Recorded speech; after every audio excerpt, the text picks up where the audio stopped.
Mr. Roy Williams, the new Executive Director of the Augusta Regional Airport. He's here to share with us his perspective on the economic impact the airport has on our region. Roy has more than 30 years of management and consulting experience in the aviation business. His career has included executive director positions at the Louis Armstrong New Orleans International Airport and the Salt Lake City International Airport. Most recently, he completed a consulting assignment in Liberia. He has a BA degree in economics from Harvard and a law degree from Georgetown, and began his career as a bankruptcy attorney. Roy's a native of Idaho, and he and his wife are relocating to Augusta from Kentucky. Ladies and gentlemen, Mr. Roy Williams.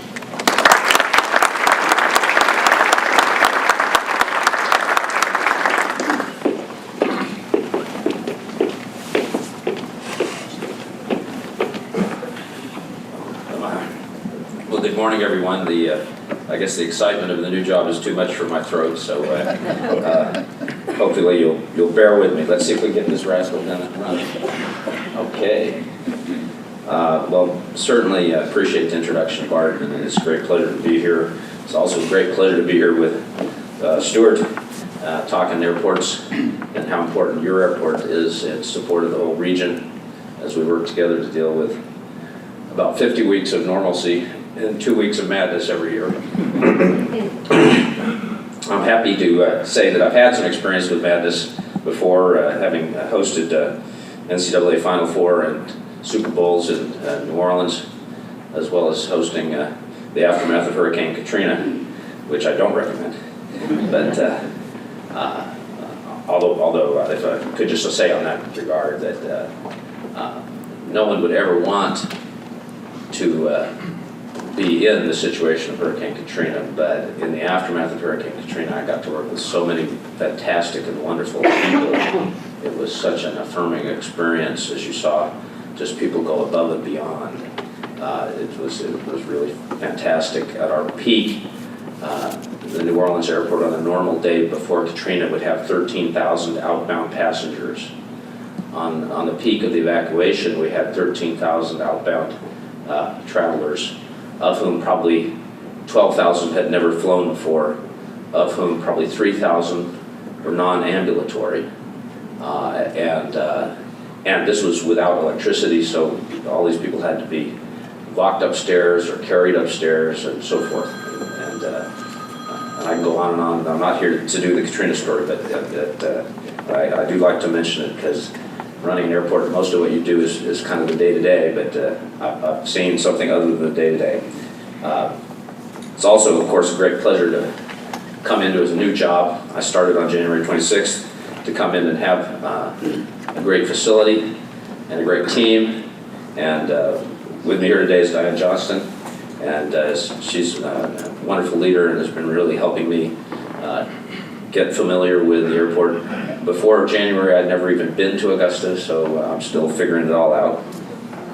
Another interesting fact that's not very well known is that while it's generally viewed as a Georgia airport, the airport does in fact own land in South Carolina that was originally acquired for noise management purposes, but we do have land in South Carolina and pay property taxes in South Carolina. So, it's a very important asset for all of us. So, having said that, we have an established vision for the airport, and that's to be the transportation and distribution hub for the CSRA, and utilizing not only the airport but the navigable waters of the Savannah River, the highway system, the rail line adjacent to the airport, very much a multimodal opportunity and a multimodal future. Next,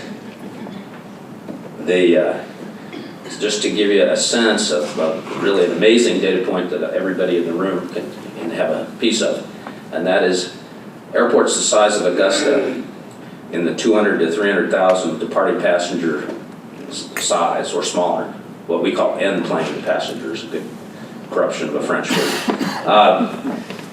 Airports of this size generally are disappearing, generally are losing service, generally are losing all scheduled service. In fact, my hometown is now, which is Twin Falls, Idaho, is now down to 2 daily scheduled flights total.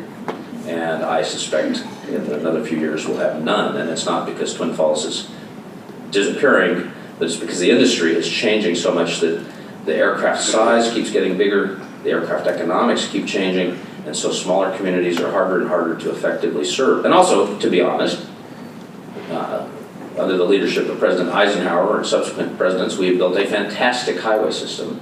And so you can get in your car and go in 2 hours and be at another airport. And particularly in this region where we have so many mid-size and slightly bigger airports, that whatever it's called.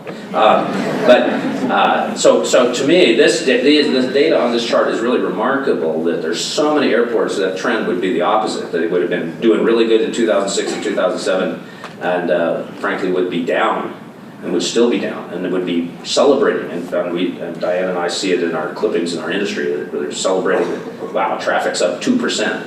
Well, we peaked in 2012 at just around 280,000. The all-time prior record was 1992, about 270. So we had a long period of not doing much, and then clearly have come back, and we think this is stable. We think it will potentially increase. We certainly keep talking to our current airlines and also potential additional airlines about coming in, and so, but to do that, of course, we look to all of you to keep flying and using Augusta as much as you can. And I've certainly heard many people already who've shared with me how much they enjoy transitioning through the Charlotte airport or the Atlanta airport. And I understand that, I fully understand that, but I'm happy to say that we're going to have some seasonal nonstop service to Washington here shortly. We're certainly going to be talking to the new American Airlines about giving us permanent Washington service. It will be a hard sell, but we're going to try. And again, need your help, and to the extent any of you have examples where your business is growing and you'd be using that service more, please share them with us, because it's there's lots of data in this business, but it's also good to have a story.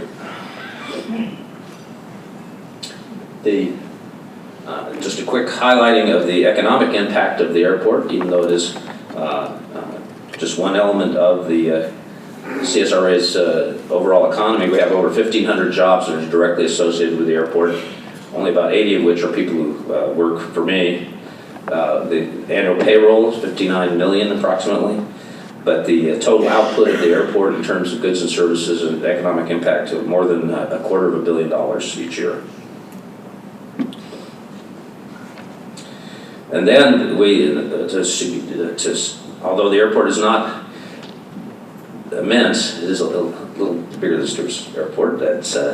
We have 2,300 acres, but that's need for us to have, on a number of occasions, talked to potential investors and developers about big industrial projects where they need airport connections, and we have looked at our layout and looked at the surrounding land and figured out ways to accommodate their needs. In the case of a proposal that was made to Dassault, skip ahead. There's the Dassault project, okay.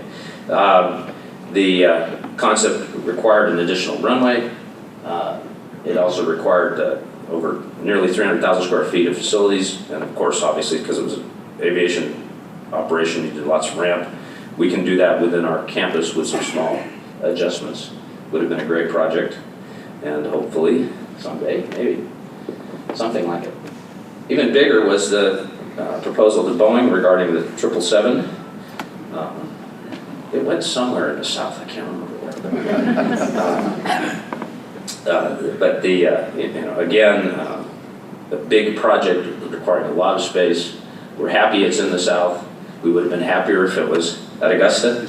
But in any event, I'd highlight this just to say that we have a lot of flexibility, a lot of capability, and working together, hopefully we can make use of the Augusta Airport and Stewart's Airport to do economic development.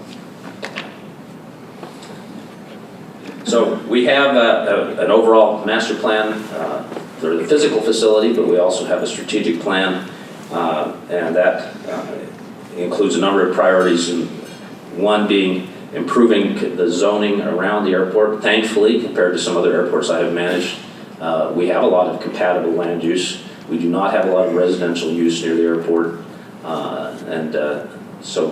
But that's something to be cherished and protected, because we really cannot grow the airport if incompatible land uses start developing around it.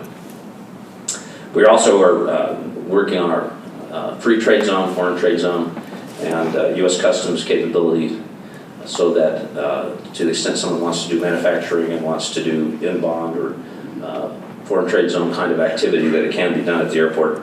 And then finally, of course, our priority is to enhance air carrier routes.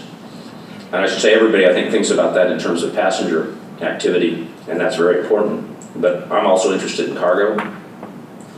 I managed, when I was the Dayton, Ohio airport director, at that time Dayton was the 10th busiest cargo airport in the United States. We had more than 100 cargo aircraft each 24-hour period. Cargo is a wonderful, wonderful employer and a wonderful base of strength for the airport. And so hopefully we can grow both passenger and cargo going forward. So, closing slide is we do have 2 scheduled airlines with daily service to Atlanta and Charlotte, and hopefully additional destinations soon. Large economic impact. We want to be a catalyst for economic development, and hopefully working together we can do that. Now I'll backtrack. So just to give you the sense of the, there